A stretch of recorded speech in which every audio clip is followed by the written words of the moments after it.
여러분, 우리가 그 세상 속에서 신분 혹은 직책 혹은 계급이라고 하면 어느 쪽에 속하겠습니까? 우리가 어떻게 믿는지 모르지만 여러분, 우리가 믿든 안 믿든 주님께서는 우리를 세상에서의 왕에 해당되는 세상 속의 왕 같은 사람으로 살게 하셨습니다. 우리 하나님께서 세상을 창조하실 때 사람을 창조하시고 생육하고 번성하고 땅에 충만하라, 땅을 다스리라 했죠. 끌려가라 하는 게 아니라 다스리는 사람으로 살게 했단 말입니다. 다스리는 존재로. 이게 왕 같은 존재죠. 우리 베드로 사도가 뭐라 그러십니까? 그리스도로 인하여 우리가 왕 같은 제사장이 되었다 그러죠. 그러니까 그 왕의 자리를 회복하는 거예요. 여러분, 우리 생이 다한 날 하늘나라 가서 우리가 뭐 한다고 그랬어요? 저는 여러분에게 자꾸 하늘나라 들려줘야 돼요. 하늘나라에서 주님께서 우리를 왕노릇 하시게 한다니까요. 그 자리를 주님께서 우리가 여기서 이 세상 속에서 훈련시키시고, 믿음 훈련시키시고, 찬양도 훈련시키시고, 말씀 훈련, 기도 훈련시키시고, 지혜 훈련시키시고, 하나님께서 세상 살아가는 동안에 훈련을 시킨 후에 하늘에서 쓰시려고 한단 말이에요. 여러분, 이게 복음적인 겁니다. 이게 참으로 살만한 믿음이고요. 그래서 세상 속에서 우리가 그 훈련을 받아야 돼요. 근데 그걸 어떤 방식으로 했느냐? 주님께서 오셔서 보여주셨죠. 제자들을 부르셨습니다. 오늘 말씀해 보니까 산에 오르사 자기가 원하는 자들을 부르시니, 그 12명의 제자를, 우리 잘 아는 그 12명의 제자들을 부르신 거예요.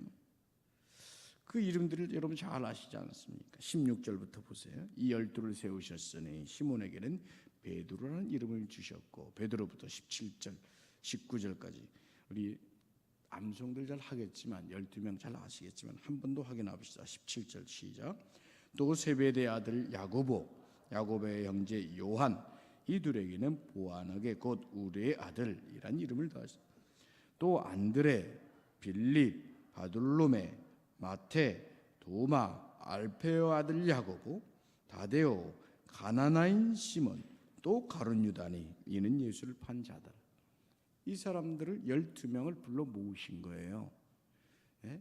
소위 별하별 사람들이 다 있습니다. 승질 잘 되는 사람도 있고요, 오죽하면 우리의 아들이라고 했겠어요. 심지어는 나중에 주님이 자신을 팔자까지도, 팔아버릴 사람까지도 모았습니다. 가나나인, 혁명당원이라고 예전에 했었죠. 아주 리버럴한 사람도 있었고요, 아주 진보적인 사람이죠. 예수님 늘 그 곁에서 보여야 했던 베드로와 같은 그 어부도 있었고요, 세리도 있었고요, 여러 부류 사람들인데 주님은 다 그런 사람들을 모았습니다. 사회적으로 똑똑하고 돈 많고 또 잘생기고 뭐 이런 가치가 아니라 주님이 원하시는 사람이라고 했어요. 근데 그 주님 원하시는 사람의 기준은 뭔지 모르겠어요. 주님만이 아시겠죠. 근데 주님 원하시는 사람이 첫 번째 다양해요. 세상의 기준이 아니라 주님의 기준이에요. 그래서 우리가 여기에 평화를 누리는 거죠. 우리가 세상으로 치면 물론 우리 찬양대처럼 찬양도 잘하고 얼굴도 예쁘고 또 이렇게 훌륭한 이런 자격들만 또 좋아하시면서 이런 분들만 뽑으면 어찌 우리가 소망이 있겠습니까? 나 같은 사람도 뽑고 우리 장로님 같은 분들, 장로님도 훌륭하지 참. 자, 이런 다들 모자라고 흠있고 이런데도 하나님 뽑으셨다는 거예요. 주님 뽑으셨다는 거예요. 우리를 부르셨다는 거예요. 여러분, 여기에 소망이 있는 것 아니겠습니까? 비록 나 같은 죄인이지만, 연약한 자지만 주님께서 부르셨다. 여기에 소망이 있는 것입니다. 영원한 소망이 있고 영원한 감사가 있는 것입니다. 오늘 여러분 마음속에 감사가 사라진 분이 있으십니까? 주님께서 나를 부르셨습니다. 여러분을 부르셨습니다. 요것 하나만으로도 여러분 평생 감사할 일 아니겠습니까? 아니 영원토록 감사할 주제인 줄로 믿습니다. 그게 감사하죠. 그리고 부르셔서 주님의 의도가 있으셨어요. 오늘 본 말씀에 보니까 제자들을 불러 모아놓고 훈련을 시키세요. 15절에 보니까 귀신을 내쫓는 권능 주시고, 또 14절에 보니까 자기와 함께 있게 하시고 보내서 전도도 하게 하시고. 그러니까 주님과 함께 더불어 살면서 소위 주님의 공생의 기간을 함께 지내면서 훈련받고 배우고 성숙 성장해서 주님이 원하시는 일, 그 전도를 위해서 귀신을 내쫓는 권능까지 주시면서 주님이 훈련시키셨다, 이런 말씀입니다. 전도라고 하는 것을 일단 딱 들으면 여러분 마음에 좀 식상함이 있죠. 옛날 방식으로 해석이 될 게 아닌데 전도가 이제 무슨 새로운 방식이 나와야 되는데, 옳습니다. 옳아요. 그러나 분명한 것, 우리의 심령 속에 그 의식은, 그 책임은, 그것을 감당하겠다는 마음의 심지는 분명해야 됩니다. 그게 있어야 됩니다. 주님이 왜 우리를 부르셨느냐? 제자들 저 12명을 그것을 위해서 부르셨다고 했어요. 못해도 좋아요, 은사 없어도 좋아요, 난 할 줄 모르고 지금까지 한 명도 안 해본 분이 있을 거예요. 실제로 많이 봤어요. 그러나 심지만이라도 굳건하게 이제 갖자 말이죠. 왜 나를 부르셨는가? 왕노릇하게 하실 뿐 아니라 나를 통해서 영혼들을 구원하시고자 하시는 주님의 뜻이 있다는 말이죠. 그러기 위해서 내 심지를 오늘 잘 갖추는 겁니다. 먼저 심지를 잘 갖춰야 되는 것이죠. 에베소서 6장 한번 열어보시겠어요? 에베소서 6장 12절에서 18절, 아주 유명한 구절인데 우리 다 같이 한번 읽어봅시다. 에베소서 6장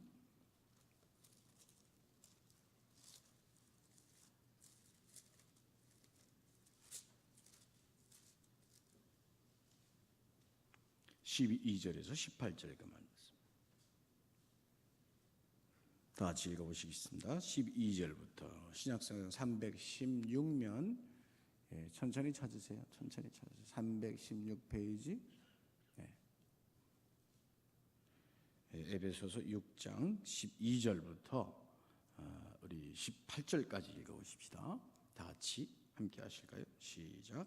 우리의 씨름은 혈과 육을 상대하는 것이 아니요 통치자들과 권세들과 이 어둠의 세관 중한 하늘에 있는 악의 영들을 상대하며, 그러므로 하나님의 전신갑주를 취하라. 이는 악한 날에 너희가 능히 대적하고 모든 일을 행한 후에 서기 위함이라. 허리띠를 띠고 의의 심경을 받지, 평안의 복음에 준비한 것으로 신을 신고 모든 것 위에 믿음의 방패를 가지고 이로써 능히 악한 자의 모든 불화살을 소멸하고 구원의 투구와 성령의 검 곧 하나님의 말씀을 가지라. 모든 기도와 간구를 하되 항상 성령 안에서 기도하고 이를 위하여 깨어 구하기를 항상 힘쓰며 여러 성도를 위하여 구하라. 아멘. 주님께서 제자들을 부르셔서 훈련시키시면서 제자들을 주님의 요긴한 제자, 주님께서 쓰실 만한 제자로 성장시키셨겠죠. 그 모습이 오늘 그리스도인들, 우리들의 모습이어야 해요.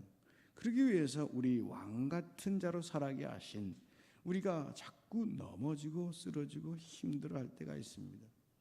믿음이 연약해져서 힘들 때가 있습니다. 또 나를 도전하고 나를 미혹하는 자를 향해서 자꾸 내 마음이 쓰일 때가 있고 무너질 때가 있습니다. 세상의 돈 때문에, 사업 때문에 마음이 무너질 때가 많이 있습니다. 어떤 관계 때문에 마음이 무너지고 믿음도 연약해지고 이럴 때가 있죠. 그때 여러분 6장 12절 말씀을 붙드세요. 6장 12절 말씀 뭡니까?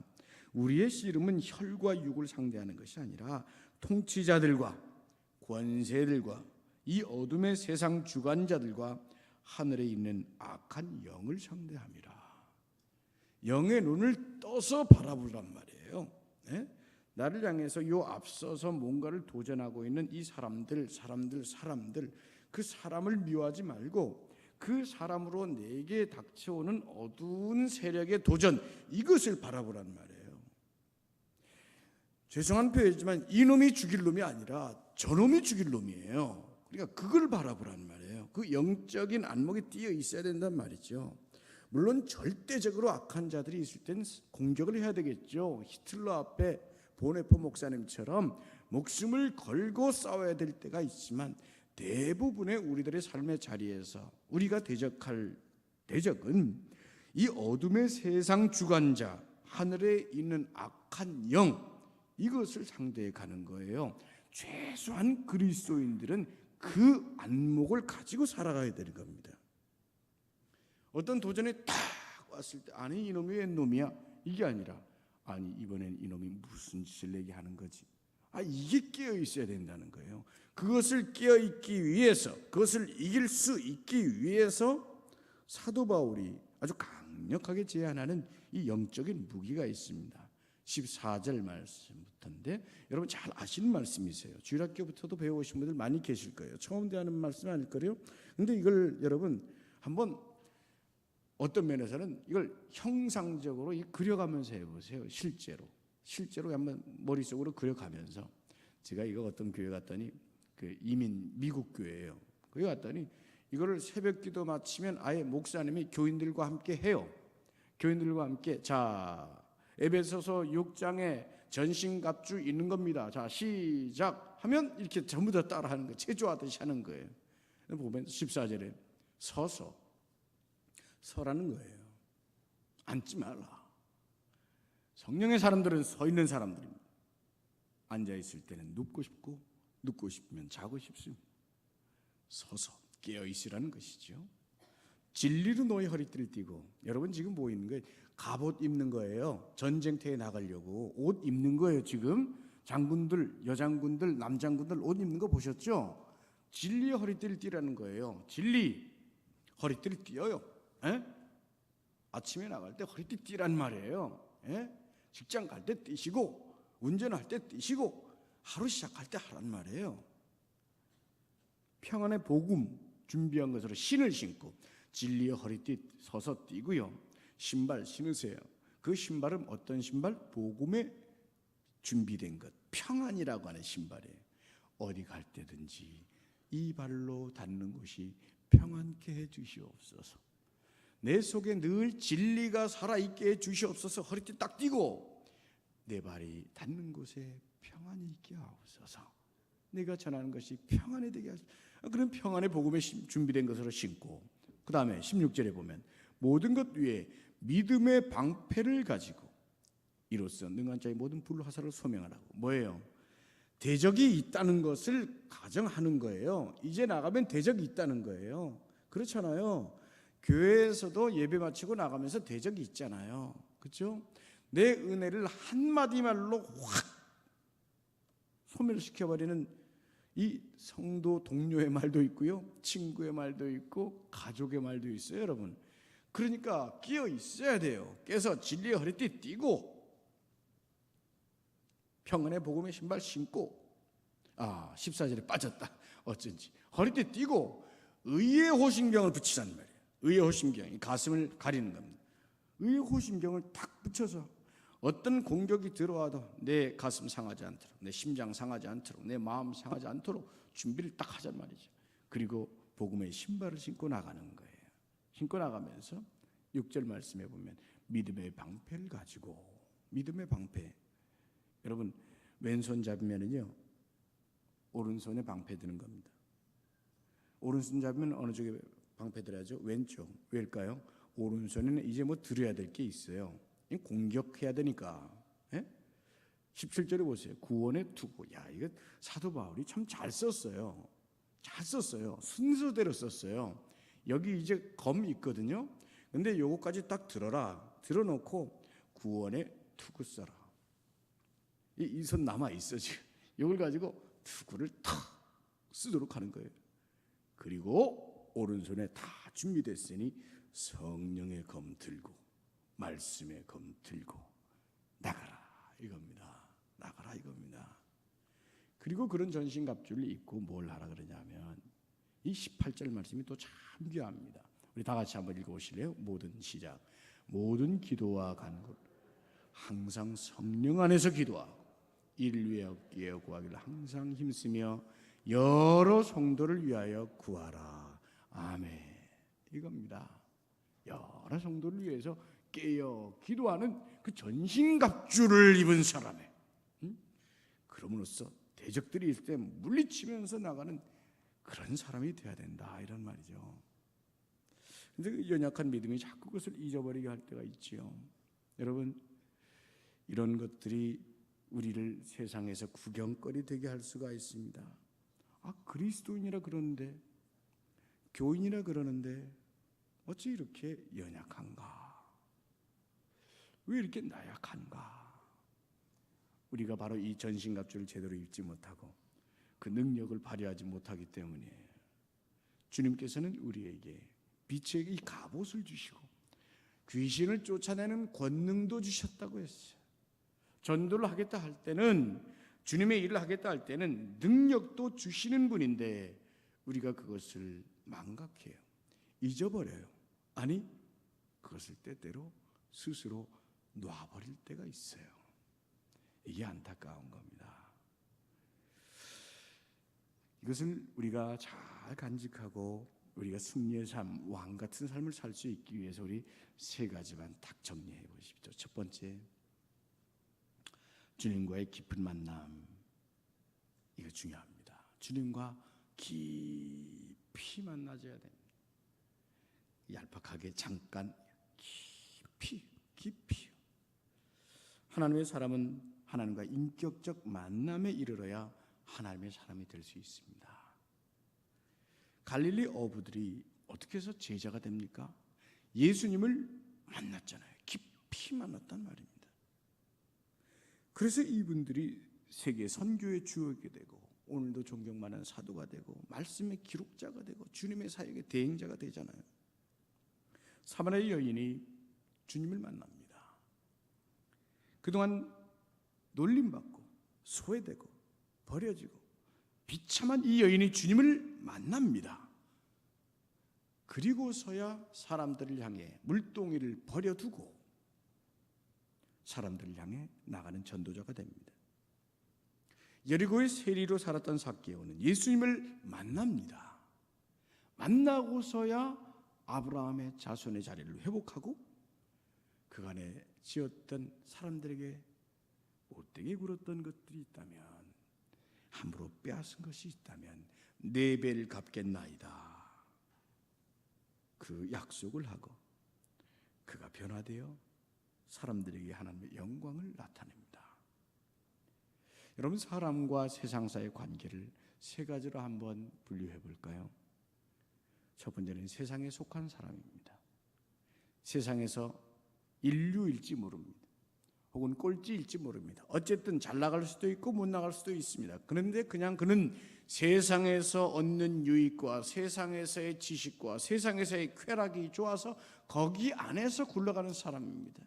진리와 접하지 못하고 예수님과 만나지 못하는 오로지 세상 속에 속한 사람이죠.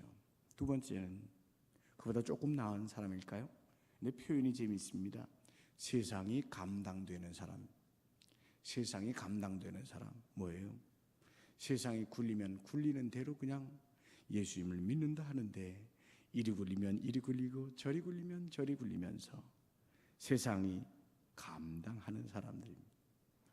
마치 강아지처럼 주인이 공을 던져주면 공을 따라 이리저리 뛰노는 것처럼 밥 주면 좋아하고 돈 주면 좋아하고 공 주면 재미나게 강아지들처럼 노는 그 애완견, 그 모습처럼 말입니다. 그런데 여러분, 세상이 감당치 못하는 사람이 있습니다. 어떤 사탄의 유혹과 또한 사탄 세력의 공격이 있을 때마다 방어력이 있습니다. 아까 우리 전신갑주를 입은 사람처럼 얼마든지 이겨낼 수 있습니다. 세상에 함부로 해볼 수 없는 사람입니다. 이 말을 좀 더 적극적으로 해보면 세상을 감당할 사람, 세상이 감당하는 사람이 아니라 세상을 감당할 사람 말입니다. 사랑하는 우리 베델교회 여러분, 우리가 바로 한두 분 주무셨구나, 즉시 또 계시고, 여러분, 우리가 이 베델교회 얼마나 귀한 교회입니까? 정말 사랑받을 만하고 존경받을 만하고 자랑할 만한 교회입니다.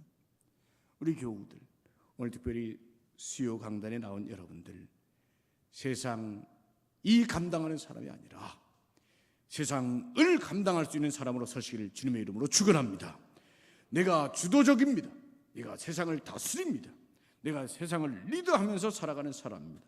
아까 우리 에베소에 있는 말씀처럼 어떤 유혹이 다가오고 어떤 어려움이 다가와도 이것은 나를 넘어뜨리려 하는 저 어둠의 세력들의 공격인 줄로 깨닫고 상대를 보는 것이 아니라 어딜 바라볼까요?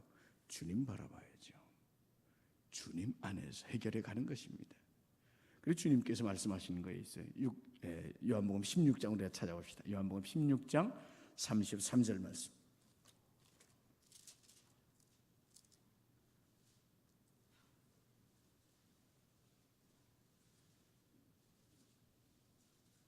우리가 주님을 깊이 만나야 되는 이유가 바로 여기 있습니다. 요한복음 16장 33절 말씀. 신약성경 177면 다 찾으셨죠? 함께 읽겠습니다. 33절 시작. 이것을 너에게 이르는 것은 너희로 내 안에서 평안을 누리게 하려 함이라.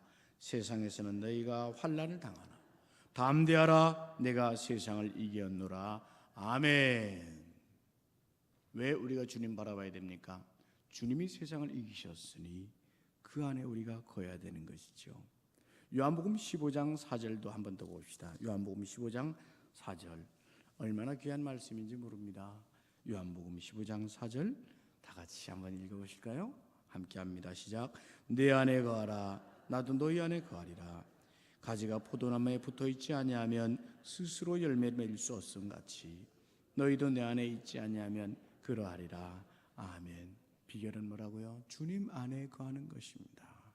주님 안에 거하기를 애쓰고 기도하고 소망하며 가는 것입니다. 주님, 제가 이런 문제가 있습니다. 제가 오늘 주님 안으로 들어가오니 주님 해결해 주십시오. 이렇게 기도하는 거예요. 그냥 유창한 말로 할 필요 없습니다. 주님, 오늘도 저 주 안에 들어갑니다. 주님, 저를 주님께서 해결하십시오. 저 원수마귀 안 보고 주님 바라봅니다. 주님이 해결하십시오. 이때 주님이 해결할 줄 믿으시길 바랍니다. 주님께서 하시는 겁니다. 내가 대적해서 싸우려고, 물론 전신갑주 입어야 돼요. 그러나 그것도 싸움은 주님이 하시는 거예요. 주님께서 해결하신다, 이런 말씀이에요. 주님 안에 거한다는 것은 주님께 깊은 만남입니다. 주님을 의식하는 겁니다. 생활 속에서, 삶 속에서 주님께 구하고 기도하면서 살아가는 겁니다. 자꾸 묵상하는 거예요. 자꾸 기억해내는 거예요. 자꾸 말씀 생각해내는 거예요. 그래서 그 평강을 놓치지 말아야 되는 겁니다. 어딜 가든지 주님, 오늘도 내가 오늘 주님과 함께 갑니다. 지하철, 오늘도 제가 지하철 탑니다. 주님, 오늘 지하철 타는데 자리가 없네요. 주님, 괜찮습니다. 주님, 오늘도 주님 안에 있습니다. 밤낮 따라 하시겠어요? 쉬지 말고 기도하라. 이게 그겁니다. 주님을 늘 의식하라는 거예요. 생각하라는 거예요. 그러면 주님께서 내게 힘이 되시고 능이 되시고 주님이 나를 이끌어 가시는 거예요. 그게 비로소 내 인생의 주인이 되어주시는 거예요. 주님과의 깊은 만남, 이것을 꼭 이루시기를 주님의 이름으로 축원합니다. 두 번째, 주님과의 만남은 그를 통해서 우리를 변화의 경험을 갖게 합니다. 주님을 만난 사람은 하나의 특징이 있습니다. 정과 육을 십자가에 못 박음으로써 옛자아는 죽고 주님과 함께 다시 사는 경험을 늘 하기 때문입니다. 주님 안에서 십자가에 죽고, 그러나 주님 안에서 또 다시 살고. 주님께서 제자들에게 하신 말씀이 있죠. 누구든지 나를 따라오려거든 자기를 부인하고 자기 십자가를 지고 나를 쫓을 것이니라. 지난주일 우리 오창호 목사님 오셔서 또 귀한 말씀 주셨잖아요. 내 멍에를 메고 나를 따르라. 거기에 자유가 있고 평화가 있고 주님이 해결해 주시는 참된 기쁨이 있다는 말입니다. 자기 부인의 단계입니다. 이것이 주님을 만날 때의 경험입니다. 주님과의 깊은 만남이 있는 사람은 자기 부인이 살아있는 사람입니다. 그런데 이것은 대단히 분명한 증거입니다. 자기를 부인할 수 있는 결정적 동기가 어디에 있는지 아십니까? 주님을 생각할수록 나의 부족함을 내가 깨닫기 때문입니다. 사실 우리 그리스도인들이 정말 양심적으로나 혹은 도의적으로나 부족한 면들이 있을 수 있어요. 근데 한 가지 고백은 있습니다. 한 가지 고백이 있어요. 주님을 바라볼수록 저는 정말 죄인임에 분명하고 부족한 자임에 분명합니다. 나의 부족함을 깨닫는 것이죠. 우리 성도들이 믿음 좋은 분들이 저마다 하는 말이 있어요. 아니요, 저는 죄인입니다. 저는 부족합니다. 이거예요. 한경직 목사님이 템플던 상을 받을 때 그때 온 교회와 성도와 목사님들, 목회자들이 다 박수를 했습니다. 그때 한경직 목사님이 하신 말씀 뭐예요? 여러분, 저는 죄인입니다. 역사에 부끄러운 죄인입니다. 제가 일제시대 때 그 일제의 압력에 두려워서 신사참배를 한 사람입니다. 이 말씀을 듣고 그 온 박수하던 자중이 숙연했고 여기저기서 훌쩍거리고 눈물 흘리는 사람들이 있었다는 것이죠. 그런 어른도 그런 고백이 있는데 여러분, 우리는 얼마나 모자란 존재겠습니까? 바로 여기 나는 정말 죄인입니다. 바로 여기에 주님께서 다시 세우시는 복이 있는 것입니다. 로마서 6장 11절 보시겠어요? 로마서 6장 11절 말씀.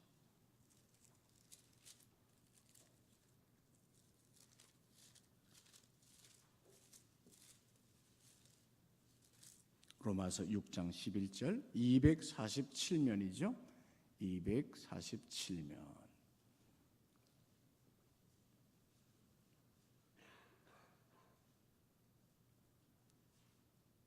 다 같이 한번 읽어보시겠습니다. 로마서 6장 11절. 천천히 하십시오. 천천히 하세요. 247페이지. 247페이지. 우리 다 같이 하십시다. 시작. 이와 같이 너희도 너희 자신을 죄에 대하여는 죽은 자요 그리스도 예수 안에서 하나님께 대하여는 살아있는 자로 여길지어다. 아멘. 주님과의 깊은 교제 속에 들어간 사람은 세상에 두렵지 않습니다. 세상에서 얻어지는 영광이나 즐거움보다 하나님의 영광이 더 귀한 것을 알기 때문입니다. 나는 이렇게 부족하지만 나를 사랑하시는 그 하나님은 이토록 위대하다는 것을 알기 때문입니다. 주님께서 우리에게 가르치신 기도가 뭐예요? 맨 끝에 뭐라고 했어요? 나라와 권능과 영광은 오로지 누구? 아버지의 것입니다. 여러분, 이게 어마어마한 고백입니다. 여러분, 우리 대한민국 이 나라 소중한 나라입니다. 훌륭한 민족이고 앞으로 발전해 가야 됩니다. 또 영예로운 사람들, 권세 있는 사람들 또 우리가 축하해주고 또 존경도 해야 될 필요가 있습니다. 그러나 주님이 가르치신 기도의 궁극적인 그 나라, 그 권능, 그 권세는 누구의 것이다? 아버지께 속한 것이다. 그러니까 이 세계도 모두 아버지께 속한 것이라 이런 뜻이에요. 궁극적인 골은 모두 다 아버지께 있다는 것. 이걸 주님이 강조해서 우리에게 기도로 가르쳐 주시는 것 아니겠어요? 바로 그 아버지 밑에 있는 사람이 육의 것에 대해서는 죽는 겁니다. 대신에 영의 것이 사는 겁니다. 영의 사람이 되는 것이요 하늘의 사람이 되는 것입니다. 오늘 우리가 예배 속에서 누리는 평강이 바로 그런 것입니다. 예배 속에 나와 세상의 시간을 차단하고 세상의 역신도 끊어놓고 세상의 모든 것들 다 내려놓고 아버지를 바라보잖아요. 그 아버지의 영광을 접하잖아요. 아버지의 빛을 만나잖아요. 빛의 원천이신 우리 주님이 능력을 부어주시잖아요. 바로 거기에서 평강을 누리고 믿음이 쌓이고 그 은혜가 쌓이고 쌓여가면서 점점 그 은혜가 깊어져가는 훈련을 하게 되고 나는 죽고 주님이 살고 그리스도 안에서 나는 다시금 또다시 태어나는 역사가 있게 되는 것입니다. 우리 베들교회의 지난 60년의 세월, 바로 그런 역사가 있어 왔기를 바라고, 또 이제 다시 시작되는 60년의 시점에 여러분 바로 그런 역사들이 우리 교회 위에 풍성해지기를 주님의 이름으로 축원합니다. 마지막 세 번째, 자기를 부인하는 사람은 결단과 헌신의 자리를 갖게 됩니다. 결단과 헌신의 단계입니다. 첫 번째, 주님을 깊이 만나는 단계. 두 번째, 자기를 부인하는 단계. 세 번째, 결단과 헌신의 단계죠. 자기를 부인하는 사람은 자기 십자가를 지게 됩니다. 주님의 뒤를 따르는 결단과 헌신이 있게 됩니다. 이것은 목사나 선교사 혹은 직업적이고 전문적인 어떤 사람에게만 해당되는 것이 아닙니다. 우리 모두는 분명 왕으로 쓰임받기 위해서 지명을 받았고 삶의 현장에서 제자로 쓰이기 위해서 증인으로 세워졌다는 사실을 기억해야 됩니다. 증인, 말을 해야 되는 사람입니다. 내가 경험한 것을 전해야 되는 사람입니다. 우리 모두가 삶의 현장에서 바로 그런 증인으로 살아있다는 말입니다. 과거 우리 베들교회 제가 역사를 들으면서 참 감동적인 것 중에 하나가 기도의 역군들이 있었다는 것입니다. 정말로 열심히 기도하고 기도에 헌신했던 어른들이 계시다는 것입니다. 여러분, 되는 교회의 가장 큰 증세가 거기에 있습니다. 기도가 분명히 살아있어야 됩니다. 교회에 사람이 들끓어야 됩니다.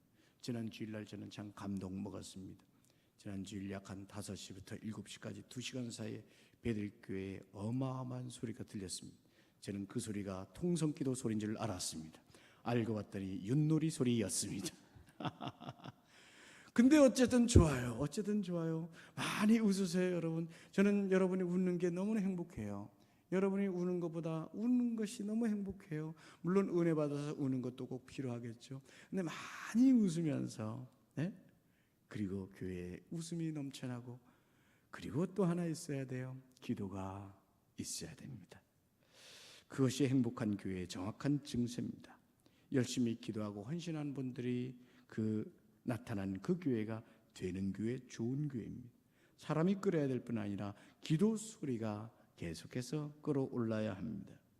교회를 위해서, 교우들을 위해서, 주의 종을 위해서 기도가 끊이지 않는 그런 하나의 틀이 교회의 습성처럼 있어야 됩니다. 저는 이것을 고민하고 있습니다. 어떻게 하면 우리 교회에 기도가 끊이지 않는 그런 교회가 될 수 있을까 말입니다. 그것을 앞으로 여러분 저희가 잘 꾸며갈 수 있도록 기도해 주시고 조언도 해 주시고 함께 이 일 이루어갔으면 좋겠습니다. 근데 여러분, 그게 다가 아닙니다. 교회의 기도가 끊임없이 교회가 이어져야 되는데 세상 속에서 주님의 제자 역할을 감당하는 사람들, 이런 사람들이 있습니다. 과거에 한 교회에서 말씀 훈련을 열심히 했습니다. 기도 훈련을 또 아주 열심히 했습니다. 전도 훈련도 힘있게 했습니다. 말씀 훈련, 기도 훈련, 전도 훈련 열심히 하고 이제 헤어질 시간이 되니까 이제 세상으로 가면서 하는 한 분이 저한테 이 말을 하고 갑니다. 목사님, 이제 훈련 받았으니 사람 낚으러 갑니다. 하면서 갑니다, 여러분. 어떤 분이 이 훈련을 많이 받고 이 세상 속으로 가는데 때로는 이런 말을 해요. 목사님, 혹시 제가 이 스파이가 아닌가 모르겠어요. LG 다니는 분인데, 아니 무슨 말씀이세요? 했더니 제가 사실은 그 LG의 중력이에요. 근데 그 일이 꼭 나는 부업인 것 같아요. 거기 앉아서 목사님 말씀 계속 생각하고 훈련 받은 대로 하다 보면 사람들이 죄다 저 사람을 어떻게 교회로 데려가야 되나, 저 사람은 어떻게 전도해야 되나, 저 사람은 어떻게 예수님 믿게 하나, 밤낮 그 생각밖에 안 들어요. 되는 사람이겠죠. 여러분, 저는 여러분들에게 믿음의 본질을 회복시켜드리고 싶은 겁니다. 전도를 해서 뭘 하자는 이것보다도요, 우리가 일을 먼저 찾자 말이죠. 첫 번째 자리를 찾자 말이죠. 그게 중요한 것입니다. 주님께서 이런 역군을 원하셨을 때 12를 부르셨습니다.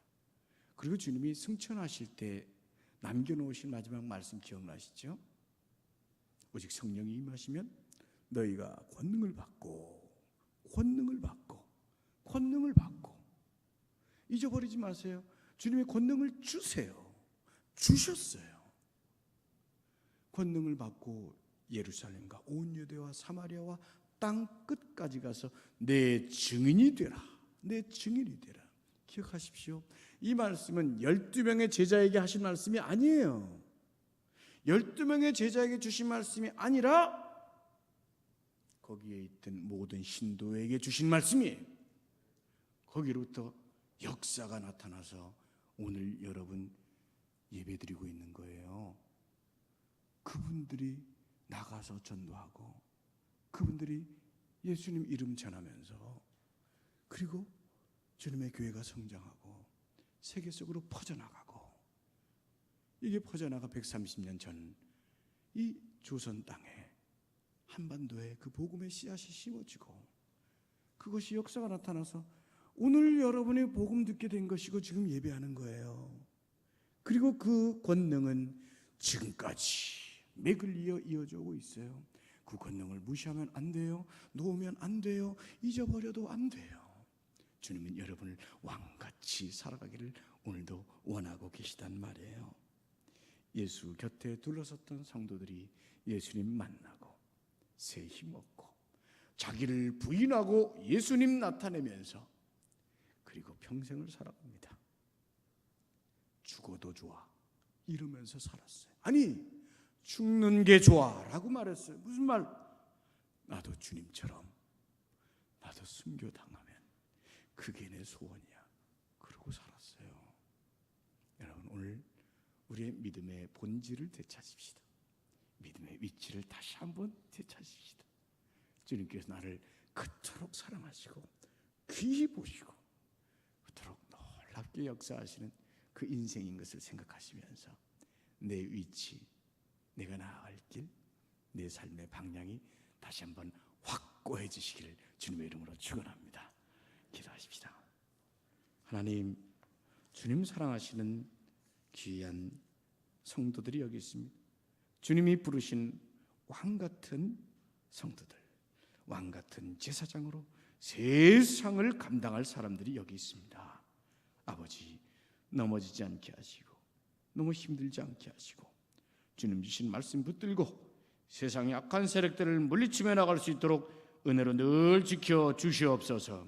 그래야 과연 세상이 감당하는 사람이 아니라 세상을 감당해내는 귀한 일꾼들 되게 하여 주옵소서. 예수님의 이름으로 기도하옵나이다. 아멘.